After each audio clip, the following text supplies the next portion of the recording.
I was declared dead, gone without a trace. But while they celebrated my absence, I was planning my return, and they never saw it coming. Hey everyone, and thanks for checking out my real-life story of betrayal. Since I was a kid, I've always been obsessed with cars, specifically the muscle cars from the 1960s. Those roaring beasts had a charm I couldn't resist. Back in those days, if you were a boy growing up in that era, you could name every make and model just by the tail lights or the shape of the grille. I treated Hot Rod magazine like it was sacred scripture, and all I dreamed about was the thrill of drag racing under the lights. Every night, I'd drift off to sleep imagining the day I'd finally have the keys to one of those beasts. My dream ride seemed to change every few months, whenever a new model rolled into the showroom. One moment it was the Camaro, then the next it was the GTO or maybe a Chevy SS442. But reality hit hard as I got older. The fuel crisis came crashing in, and with it, the muscle car era faded. The big automakers in Detroit ditched the high-powered machines in favor of fuel-efficient alternatives. It broke my heart, honestly. I tried to act tough about it, but inside I was devastated. That chapter of my boyhood was over. Then came high school, and with it, a new kind of fascination. Girls. The curves that once came from polished metal were now found in laughter, smiles, and sundresses. Each one was different, some wild and unpredictable, others gentle and thoughtful, but all of them captured my attention in their own way. Fast forward to college, and that's when I met someone who stood out in a way no one else ever had. Her name was Justine, an absolutely stunning Italian woman with an intense personality and a presence that made the room feel smaller when she walked in. I dreamed of meeting someone like her, and when I did, I fell hard. Like every new romance, it wasn't all sunshine. There were moments when she needed a little more attention, and we had our share of bumps along the way, but when things clicked, it felt like nothing else mattered. It was electric. Justine and I tied the knot about a year after college. We went all out, classic big Italian wedding with a splash of Irish chaos from my side of the family, which probably explains how we ended up with a red-headed Italian bride. And me? I'm Scott, a laid-back guy raised in sunny California. Our life together started off like most, filled with dreams, bills, and plans. We worked hard, chipped away at the mortgage, and made sure our son had everything he needed to get through school. Justine runs an insurance agency, and I climbed the ladder at a major bank, buried in the daily grind of corporate life. We're almost done paying off our home, and our boy Joe is grown up now, out in the world building his own path. From the outside, it looked like we had everything handled. Our days had their routine: work, dinner, the occasional movie night. Life was stable, peaceful even, but I had no idea that was all about to change. Lately, it feels like Justine is intentionally keeping her distance from me, like being near me is something she tries to avoid. I've been racking my brain trying to remember the last time we shared a real moment of closeness, and I honestly can't come up with one. Sure, we still go through the motions, watching a show together here and there or chatting over dinner, but there's a wall between us now. A quiet space where warmth used to be. I started noticing things that didn't feel right. She hasn't been sleeping well during the week, tossing and turning most nights. But come the weekend, she'll sleep well into the afternoon, like she's trying to escape something. Her appetite is practically non-existent these days. I've seen her push food around her plate more times than I can count. I gently encouraged her to see a doctor to make sure everything was okay. But every time she brushed it off, insisting she was just tired or stressed. Still, the changes kept piling up, and my concern turned into confusion. And then came the conversation that still echoes in my head. We were sitting on the back porch one evening when I finally asked her what was going on. I tried to stay calm, but I couldn't hold it in any longer. "What exactly are you trying to say?" I asked, frustration creeping into my voice. She didn't flinch. "You know what I mean," she replied coldly. "No, I don't. I feel like I can't do anything right lately. Everything I do seems to annoy you. If anyone's confused here, it's me. What happened to the woman I married? Who is this stranger I'm living with now?" And then I asked the question I wasn't ready to hear the answer to. "Am I really that hard to be with?" Her response crushed me. "Honestly? Yeah. I don't really recognize you anymore." I felt the air leave my lungs. She said I'd changed, that I always seemed irritated or angry, and that I'd started treating her with resentment. I didn't see it that way at all, but maybe she had been feeling this for longer than I realized. Her expression softened for a moment and she let out a long sigh. "Scotty," she said quietly, "I'm tired. I don't know what I want anymore." That conversation haunted me. But I didn't give up. I thought maybe, just maybe, I could remind her of who we used to be. At the time, I'd been working on restoring a '68 Camaro, my dream car from way back. I'd poured my weekends and late nights into bringing it back to life. It was nearly finished, looking just like it did when it rolled off the lot decades ago. I'd planned to surprise her with it on our 25th anniversary. That week, I focused on getting the last details right, rewiring some components, replacing belts and hoses, tightening everything to perfection. By Wednesday, the engine came alive with a purr so smooth it gave me chills. I stood there in the garage, hands covered in grease, heart full of hope. I wanted her to see that car and realize how much love and work I was willing to put into something that mattered to me, and maybe she'd remember how much she still meant to me too. Friday rolled around and I was buzzing with excitement. Our anniversary was the next day and I couldn't wait to show her what I'd been building, not just the car but a symbol of us, of how things could still be rebuilt. But when I got home, everything changed. I don't even remember exactly what pushed me over the edge. The details blurred together in my mind. Something she said or didn't say lit a fire in me and I snapped. I grabbed the keys to the Camaro, stormed out the door and took off. I didn't have a destination. I just needed to get away. Somewhere along the highway, the flashing red and blue lights caught up to me. A patrol car tried to pull me over. I don't know what came over me, but instead of stopping, I pressed the gas pedal to the floor. The engine roared like a beast set free and I left them behind without looking back. I wasn't thinking straight. My jaw was clenched so tight it felt like my teeth might crack, and my hands gripped the steering wheel like it was the only thing holding me together. I flew past car after car, and every time I spotted another patrol unit waiting on the shoulder, I just kept going. The Camaro handled like a dream, gliding over the pavement like it belonged there, unapologetic, wild, and furious. At that moment, I wasn't running from the cops. I was running from the pain. By this point, it was clear I was in serious trouble. Not just with the law for that wild drive, but with everything. My life, my marriage, it all felt like it was hanging by a thread. I made it home later that night, emotionally drained, body still buzzing from the adrenaline. The house was quiet. The kind of quiet that doesn't just fill a room, it presses in on your chest. I went into the kitchen, put on a pot of coffee and waited in silence. When it was ready, I poured myself a cup and sat down at the kitchen table, hands wrapped around the mug for warmth I couldn't find anywhere else. That's when I noticed Justine standing there in the doorway. She didn't say anything at first, just stood there watching me, waiting. I gestured toward the pot. "You want some?"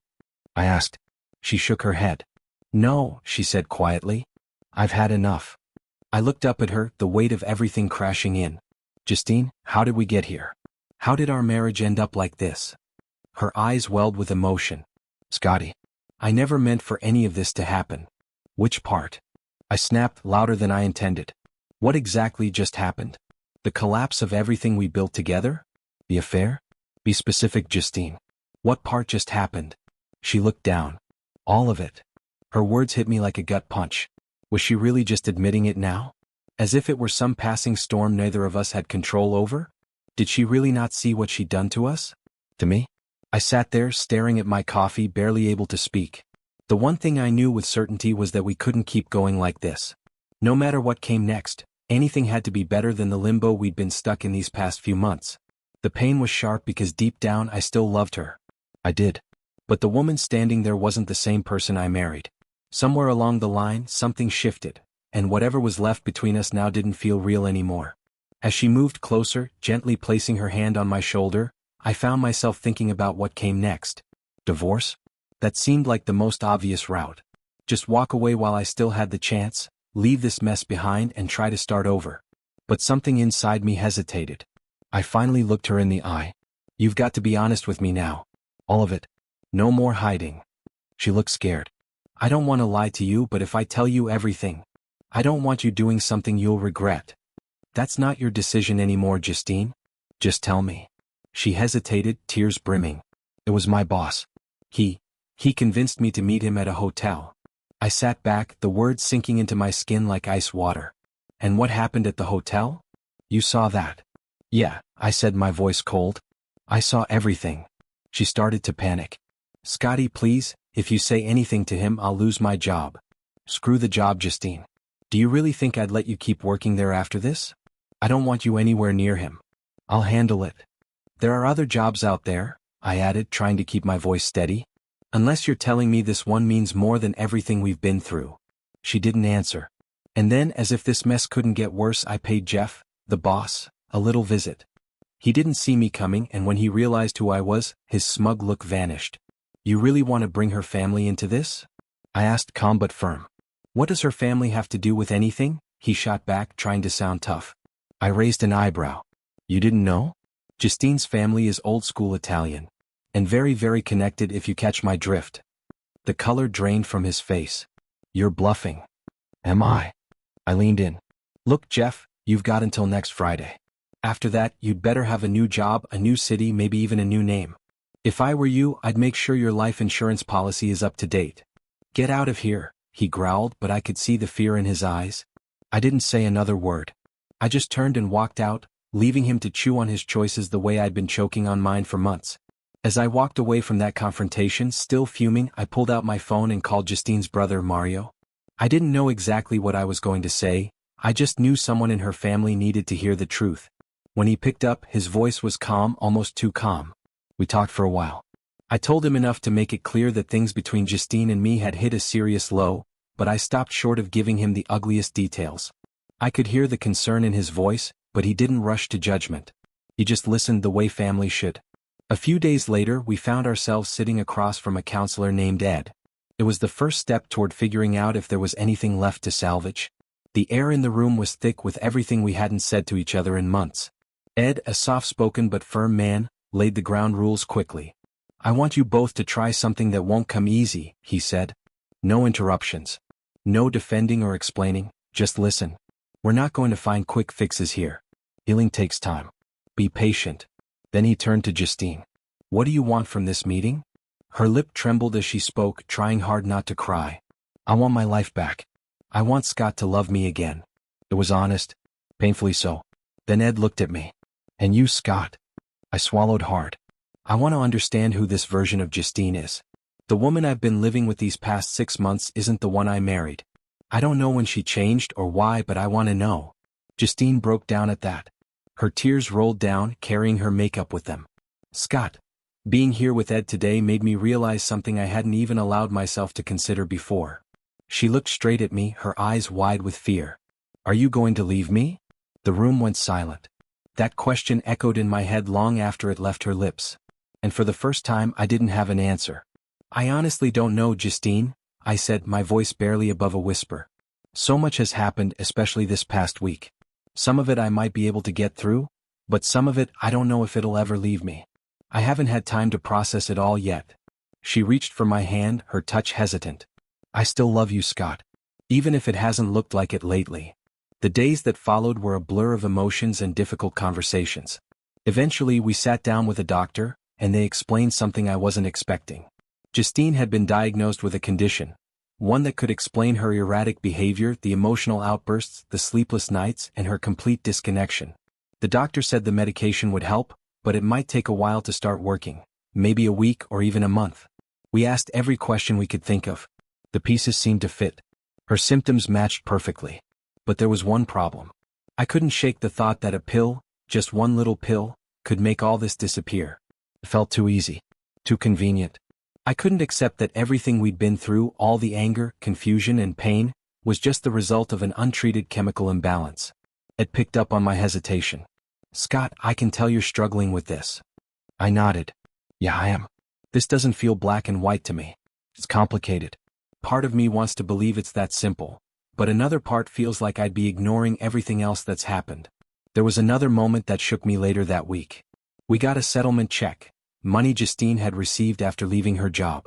She held it in her hand, visibly ashamed. She didn't have to say a word. That check was like a stamp that read, "Here's what you get for betraying your husband." It hit me harder than I expected. Not long after, Ed pulled me aside. He didn't push, just spoke quietly, like a friend who knows you've reached a crossroads. Scott, you've got decisions to make now. Real ones. About your marriage, your future, and what you're willing to live with, or walk away from. I didn't answer him that day, but his words have followed me ever since. Ed leaned back in his chair, giving me a look that said he wasn't going to sugarcoat things. Scott, he said gently, this choice is yours. I don't have a secret answer or a magic pill to hand you. The best I can do is give you some clarity, maybe a little direction. But in the end, this road? You have to walk it. He paused and gave me time to take it in before continuing. Whether you decide to end the marriage or work toward rebuilding it, you're stepping into unfamiliar territory either way. Divorce means starting from scratch on your own. Reconciliation? It's not that different. You'll still be rebuilding your life, only this time, Justine will be part of that process. I sat with that for a moment. It sounded simple when he said it, but the weight of it was crushing. I don't know how to move past the pain, I admitted. It's like a shadow that follows me around. He nodded, understanding. You might never completely forget, Scott. But pain fades. The sharp edges dull with time. Think of it like this. In your job as a banker, when one of your investments drops a few points, do you immediately dump it? Or do you watch it closely, make adjustments, and try to protect it? He gave me a look. You've made a massive emotional investment in Justine. Don't make a decision you'll regret because you're trying to react instead of reflect. I didn't respond. I just sat there, quiet, lost in thought. That night, I found myself at a bar. I didn't go there looking for anything. I just needed noise that wasn't coming from inside my own head. But of course, in a room full of strangers numbing their pain, you tend to gravitate toward the ones who mirror your mood. She found me, actually. Among the drunken laughter and loud music, our misery must have resonated like a frequency only the two of us could hear. She was just as far gone as I was, her eyes glassy, her speech slurred. For the better part of an hour, we didn't even say much. Just sat in the same space, broken in our own ways. Then finally she spoke. So, what's your story? I didn't really want to go into it. I'd rather not talk about it. She tilted her head. Would you rather drink or talk? I thought for a second. Talk. Good, she smirked. Then shut up and order us another round. I'll tell you mine. I nodded and signaled the bartender. I'm Scott, I offered half-heartedly. Jennifer, she said, holding out her hand with a wobbly grin. Later that night, something in me snapped back to focus. Maybe it was the way she laughed, or maybe it was just being around someone who didn't know anything about my mess. Either way, it made me realize I needed to face someone else. There was a guy, Brian, who I had to talk to. He was tangled up in this story, even if he didn't fully realize it. I found him the next morning and signaled for him to follow me out into the hallway. I held a finger to my lips. I didn't want to wake Jennifer. Once we were alone, I didn't waste time. Don't ask questions yet, I said quietly. We need to talk and not here. Come with me. He looked confused but followed. We made our way to the 4th floor of the hotel, to the room I was staying in. Once we were inside and the door shut, I told him my name. He told me his was Brian. We sat down, the awkward silence between us heavy. I know you probably weren't expecting this, I said, but we need to talk about Justine. About what's happened. You need to understand just how close you came to blowing up someone's life. He looked stunned. Didn't say much. Just nodded slowly. Later, when I went back to the room, Jennifer was still asleep. I left her a note, just a simple one. Thanks for the talk. I needed it more than you know. As I gathered my things to leave, Brian stood in the doorway. I appreciate the talk, he said. But I've got somewhere I need to be. I nodded. Yet, me too. That conversation had shifted something in me. It was a reminder that I still had choices, ones that would shape the rest of my life. And I couldn't afford to keep drifting. It was time to get back on the road and figure out where I was really headed. Before he left, Brian turned to me and said, Scott, thank you. Truly. You didn't have to step in the way you did, but you did. You protected both Jennifer and me, and I won't forget it. She means everything to me. I swear I won't screw this up again. He offered a handshake, firm and full of intention, and then walked away back toward his room. But something about the whole exchange didn't sit right with me. His words were polished, maybe even rehearsed. There was a flicker in his eyes, like he wasn't completely convinced of his own promises. I had my doubts. Deep down, I wasn't sure a man like Brian could really change. Later that evening, I came home not knowing what to expect. Justine greeted me at the door. Her expression softened when she saw me, like she'd been waiting for this moment. I've missed you so much, she said, brushing a strand of hair from her face. What do you think? Is it too short? She had trimmed her bangs, nothing drastic but enough to notice.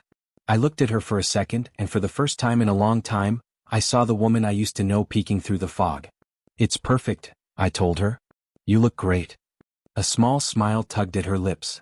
You must be starving. Want me to make you something?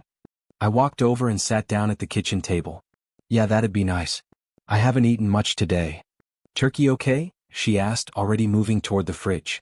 Turkey's perfect. As she moved around the kitchen, I leaned forward, hands folded on the table. I've got some things I need to ask you, Justine. I had a long drive home and a lot of time to think about us. She nodded slowly. I'm listening. I've made a decision, I said. I'm stepping away from the banking world. I'm going to retire early. It's time. She paused, plate in hand. Are you sure? Yeah, I said. I've spent too much of my life buried in numbers and deadlines. I want something simpler now. Later, in a follow-up session with Ed, he turned to me and asked a question I hadn't fully thought through until that point. Scott, did you ever think about how that night might have gone, if things had been just a little different? Absolutely, I replied. When we got in the elevator, I was drunk. I knew I was in trouble. Everything felt off. It's not like I make a habit of letting strange women pull me into hotel bars. I took a breath before continuing. It took me a moment to realize what was happening, but by the time we got to her room, my head cleared. It could have gone somewhere it shouldn't have. It almost did. He nodded, understanding but not judging. Truth is, I said, even in the state we were in, if she hadn't passed out, who knows? Weeks passed and things began to settle. One sunny afternoon, Justine and I sat in a greasy little diner on the edge of town. I ordered fries so slick with oil they nearly slid out of my hands, and she laughed, reminding me that I used to live on food like that when we first met. After lunch we went to a movie, just a simple matinee. I couldn't remember the last time we sat in a dark theater together, sharing popcorn and forgetting the world for a couple of hours. And yeah, we even kissed in the backseat of the car afterward. It was awkward and a little silly, but it brought back something real. Something we'd lost along the way. When my early retirement finally came through, we sold the house in the suburbs. I thought it would be hard for Justine to let go of it. After all, we'd raised our son there, lived a lifetime within those walls. But to my surprise, she didn't even glance back as we pulled away. We found a small town just outside the city, a quiet place where the days felt slower and the nights brought peace instead of tension. Justine found work at a cozy little boutique, and I spent my mornings fishing and my afternoons fixing up old engines, getting grease under my fingernails again like the old days. There are still days when memories come creeping in, the betrayal, the doubt, the pain, but they don't hit as hard now. We've come a long way. Not every marriage survives what we went through. But somehow we found something worth saving. And I still wonder, maybe it wasn't about forgetting. Maybe it was about choosing to remember the right things. Dear friends and listeners, if you've made it this far, I truly appreciate hearing your thoughts in the comments. And if my story struck a chord with you, don't forget to like, share, and subscribe. This journey has been raw and deeply personal, and your support means more than you know. Welcome to Real Cheating Story. This chapter of my life didn't start in the usual way. I woke up submerged in warm, salty water. Alone. It wasn't the first time I'd felt like this, adrift and disoriented, as if I'd been reborn into a new reality. The sky above was just beginning to lighten with the promise of sunrise. I didn't know how I got there or what came next, but something deep inside me told me this wasn't just a dream. It felt like a rebirth, into another chance. But even in that still water, something from my past clung to me like a shadow. Her name was Kelly. In the life I'd just left behind, whether real or metaphorical, she had betrayed me. And as I floated there, trying to catch my breath and find meaning in it all, I knew I had to recall what had happened with her. I needed to understand why she broke me. Because if I was going to move forward, if I was ever going to trust again, I needed to know where things went wrong. I needed a plan, a kind of armor, in case she somehow followed me into this new life. So I concentrated, letting the memories of her rise to the surface. It all began during a visit to one of the many businesses I had once owned. Over the years, I had built a quiet empire, buying and selling companies in a way that always kept me in control, even after the ink had dried. I'd built a reputation for streamlining operations, selling a company to myself under a different entity, and then flipping it after cleaning house. It was just smart business. This particular company had grown bloated and inefficient, ripe for a reset. I dropped in one afternoon to review the place before making my next move. That's when I saw her. Kelly was there, shadowing one of the senior executives during our walkthrough. She was his assistant, but from the moment she walked in, everything else in the room faded. She was stunning in a quiet, captivating way. Her presence didn't just brighten the meeting, it changed the atmosphere. Her boss might have been a clueless fool, but Kelly's calm professionalism, and her subtle, knowing glances, made me stay longer than I needed to. Every time I looked her way, I felt something shift. Not long after that, we found ourselves alone in a setting far more intimate. She had been invited, discreetly, to a private club in the city, one known for its exclusivity and quiet elegance. A car picked her up, and she was escorted into a dining room set for two. At the far end sat a man sharply dressed, clearly waiting for her. As she stepped in, he stood up from the table and smiled. "Hi," he said, extending a hand. "I'm Tom Darby. Thank you for joining me this morning. May I call you Kelly? She gave a polite nod. Please. And you can call me Tom. It was the start of something that would reshape everything I thought I knew about loyalty, temptation, and trust. That's how Kelly's new chapter began, quietly, yet with a strange kind of elegance. Tom invited her to shadow him for the day, joining him through his meetings, calls, and endless business dealings. He didn't just ask her to be his assistant. He wanted her to see the full scope of what that role would truly involve. It wasn't about fetching coffee or keeping a calendar. It was about stepping into his world. And once she got a glimpse of it, she was hooked. There was something magnetic about the way he moved through his day, the respect he commanded, the seamless way he handled power. She wasn't the only one watching him with admiration. Plenty of others in the office glanced their way with barely concealed envy. But Tom only had eyes for her. That evening he invited her to dinner at the same private club. When she arrived, she was led back into an intimate dining room where Tom was already waiting. He was dressed with the kind of precision that made it clear he planned everything down to the cufflinks. As she walked in, he stood and greeted her with a warm smile. You look amazing tonight. I'm really glad you could join me. He leaned in and kissed her gently on the cheek. That small gesture, so carefully measured, sent a wave of excitement through her. It wasn't just the kiss, it was the way he made her feel seen, important, desired. The dinner was perfect. Every course seemed hand-picked, every moment crafted. When the night ended and the limo dropped her off outside her hotel, he stepped out with her, walked her all the way to the door and kissed her again, just another soft brush on the cheek. But he didn't follow her inside. As much as she wanted him to, he stayed in control. Meanwhile, elsewhere in the city, I had settled into the secure apartment I'd prepared for contingencies, fully equipped with the latest tech. No more hiding keys under doormats. These new tools were smart, efficient, safe. Once inside, I activated the satellite systems and brought up the control center on my PC to review the transfer of my business holdings. I expected everything to be in motion by now, every company moved into its next shell entity, every asset accounted for. Instead, I found something deeply wrong. Nothing had changed. No transfers had been executed. No system activity at all. I checked the date. My stomach turned. According to everything I saw, I'd been officially dead for 6 months. 6 months. That was more than enough time for the systems I'd designed to fully process my death and shift control of every asset. But the digital silence told me someone had gotten in the way. I started digging deeper, tracing communication logs, emails, and access points. Then I saw it, an itinerary. My so-called widow and I had apparently taken a long, luxurious cruise. Not alone though. Along with us were 3 of my most trusted senior executives. The betrayal was in plain sight. They knew my business structure. They understood how the automation worked. And they had realized that if I stayed dead, they could quietly carve up the empire I built and walk away rich beyond measure. But now I was back. And it was my turn to teach them what betrayal really cost. For the next 2 days, I immersed myself in preparation. Every hour was spent activating contingency protocols and reconfiguring my remaining systems to align with my new identity. This wasn't just about revenge, it was survival. I needed to erase the version of myself they thought they had buried and rise again with full control. While all that ran in the background, I kept my focus on Lloyd, once a close friend, now a key betrayer. I watched him carefully, learning his new routines. He'd grown comfortable, arrogant even, thinking the empire was his for the taking. Every night, he'd settle into the same lounge chair outside his suite, cigar in hand, snifter of cognac in the other, thinking he was untouchable. He had no idea what was coming.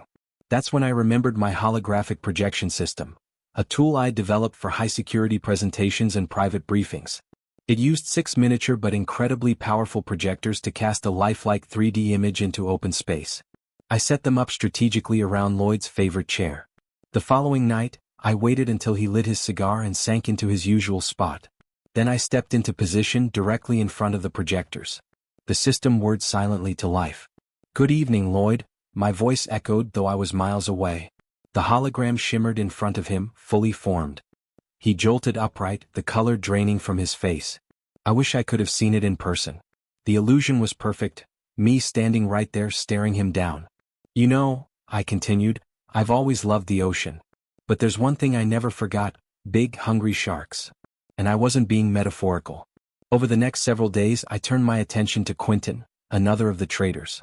Every morning he swam leisurely along a stretch of water near the estate, his morning ritual. It was beautiful, clear, and seemingly safe. What he didn't know was that I had been feeding the local shark population. Each afternoon I collected scraps, discarded fish heads, bones, bits of meat, from the kitchen waste bins. The chefs were constantly preparing lavish meals, so there was never a shortage. Quietly, I tossed the remains into the water near Quentin's swimming spot. By the end of the week, the sharks were trained. They came like clockwork, circling in anticipation. Interestingly, they seemed to recognize me, or at least they stayed away while I was in the water. I'd swim out to toss in the food, then immediately back off. And the moment I left, the feeding frenzy began. It was unsettling, beautiful, and useful. Quentin never suspected a thing. Meanwhile, my focus turned back to the bigger picture. I returned to the island of Oahu aboard a police launch after temporarily leaving under the radar.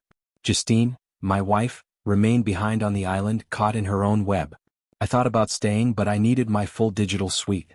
I had to initiate the failsafe transfer process, one that would drain every account the traders had access to and redirect the assets into clean accounts under my new identity. The plan was simple: cut them off. No funds, no exits. They'd be stuck, powerless. After gathering what I needed, I took an outrigger canoe across the narrow channel to a nearby, busier island. From there, I hopped into a water taxi, blending in with tourists and locals. Eventually, I reached a transit hub and caught a regional flight to Honolulu. Everything was in motion. But what I hadn't anticipated was Justine's next move. With me presumed dead and the vultures beginning to turn on each other, she played a quiet, dangerous game of her own. I later learned she had set her sights on a low-ranking crew member, someone desperate, naive, and easily manipulated. Using a mixture of charm, sympathy, and subtle suggestion, she convinced him that eliminating Tom was necessary. He agreed. But she wasn't done yet. Justine was calculating, more than I'd ever known. And she needed to make sure there were no loose ends, no witnesses. Not even him. But when the time came for her plan to unfold, her chosen accomplice, the one she had seduced and manipulated, lost his nerve. Frozen by fear, he faltered. And in that moment, Kelly knew she couldn't rely on anyone but herself. She took care of it. With her own hands, she ended his life. No more delays. No more liabilities. Meanwhile, under a new name, I had quietly rented a modest home along the coast. Something private, with a clear view of the horizon. I also secured a suite at a nearby hotel, which I outfitted with the latest tech. Monitoring systems, secure networks, communication intercepts. It wasn't just a hideout. It was a control room. From there, I could keep an eye on the yacht and everyone still aboard it. The game was already underway. The conspirators had begun moving the money, transferring what they could while they still believed I was gone. They worked quickly, trying to drain accounts and reroute assets before my digital footprint returned to life. Kelly played her part flawlessly. She kept her newest partner hidden in the main suite, claiming to everyone else that I was ill and needed complete rest. But once she'd gotten what she wanted from him, she disposed of him as well. Another piece removed from the board. With only her original co-conspirators left, men who still believed they were working alongside her, she bided her time. She needed them to finish the job. After that, she had her own ideas for how to tie off the loose ends. Eventually, her scheme with Martin began to collapse. One of the accounts had tripped a failsafe. Suddenly, funds were gone.